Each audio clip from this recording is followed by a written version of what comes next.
ఈ ఆనందాన్ని అడివిలు అవ్వాలి అని చెప్పంటే ఎక్కువ మన చేతుల్లోనే ఉంటుంది. మనం ఏమనుకుంటామంటే భగవంతుడు ఇవ్వాలి, నా చుట్టూ ఉన్న వాళ్ళు ఇవ్వాలని చెప్పని కాదు.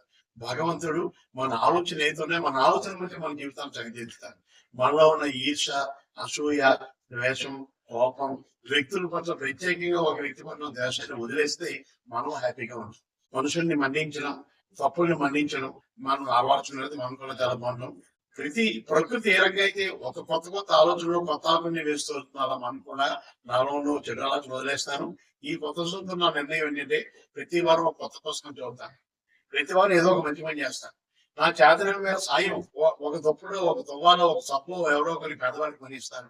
ఇటువంటి ఆలోచన మనం అందరం కూడా చేసుకుని మనం అందరం కూడా అదే బతుకుతాం దిగకూడదు. అదే మన యొక్క జీవితాన్ని చక్కదిద్దుకోవడం, మన ఆరోగ్యకరమైన, ఆహ్లాదకరమైన, ఆనందకరమైన జీవితం గడపాలి అని చెప్పనేది మంచి ఆలోచనని టికెట్గా పరీక్షలు చేస్తున్నాం. అందరం కూడా చాలా బాగుంటాం.